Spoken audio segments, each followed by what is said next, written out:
and unfunny people in cars getting stuff shot. You know, Do you think they've made a lot of money or not? the Always Sunny guys. Yeah. I don't know. I mean, they've been doing it 9 years. I think they just enjoy it. I realise that. I just can't work out whether, if you do something like. I mean, obviously Seinfeld was sort of 9 series, and he made lots of money from it. Lots of money from it. And I imagine. I don't think Always Sunny is that not popular because you know the best, the most viewed program on TV at the minute. Do you know what it is? In America, anyway. But that kind of leads something rubbish. You think it's going to be Game of Thrones or something like that, wouldn't you? But it's actually because Game of Thrones probably does better on cable, box sets, pirates, downloads. Big Bang Theory, and the guys on it. I like the Big Bang Theory. The only problem I have 2 problems with Big Bang Theory. I have a problem with the people who think it's really clever when it's not. Most of the jokes are quite base. There's a few funny science references, but for the most part the humour is fairly base level. But the thing that pisses me off more than the people who think it's really clever is the really clever people who go out their way to tell you how stupid the show is.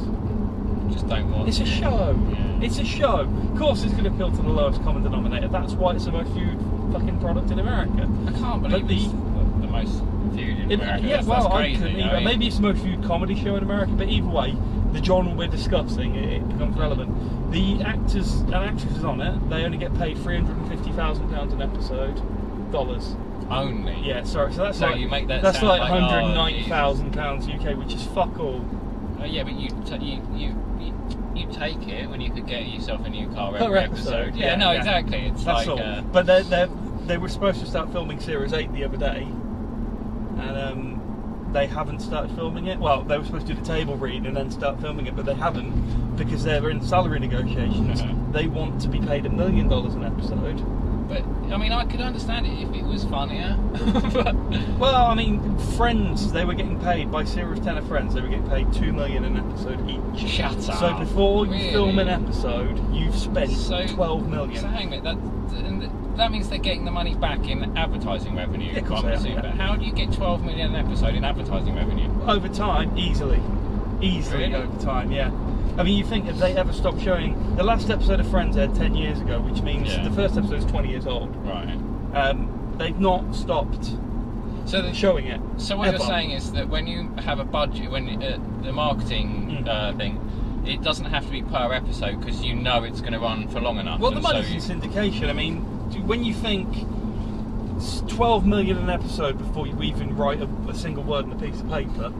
Now that's 22 episodes a series, so once you commission a new series, you've committed to spending like $250 million.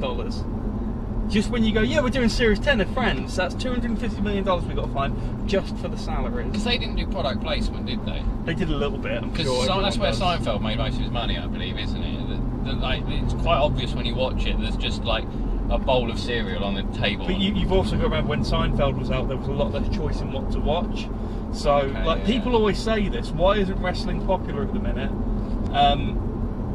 Why isn't wrestling popular at the minute? When I was a kid growing up, 8 million people a week used to watch World of Sport on ITV. True, but back then, there were only 3 channels. 3? Yes, there was BBC One, BBC Two, and ITV. We didn't have Channel 4 Channel 4 wasn't out yet when World of Sport Channel 5 came out a lot later, and only half the population could get it when it did come out. It's probably more like fucking 30 years ago than 25 years ago now, but even so, the point stands that yes, huge population, amount of population watched it, but 3 channels, no internet, no tablets for the kids to distract themselves, no smartphone apps, no Angry fucking Birds. Although we could have had Angry Birds Knight Rider if it came out in the 80s, which almost would have been worth it. So yeah, okay, a lot more people watched wrestling back then. Was wrestling more popular back then, or was there just a lot less fucking choice? I think it's the latter. Also, interestingly, at that point we had the least amount of TV stations of any nation in Europe, of any country in Europe. We had the lowest obesity rate. Now we have one of the highest, if not the highest obesity rate in Europe. I think. But even so, like 10 years ago, I think it was about 10 years ago, they said there was going to be an obesity epidemic, and everybody just went, oh no, it won't happen to us, you know. Yeah, well, you know. They're all the fat people now. Is there a correlation between that and and shit TV.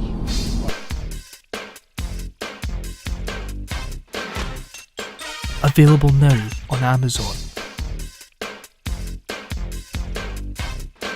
If you like unfunny people in cars getting stuff, don't forget to hit subscribe and follow us on Facebook and Twitter at UPICGS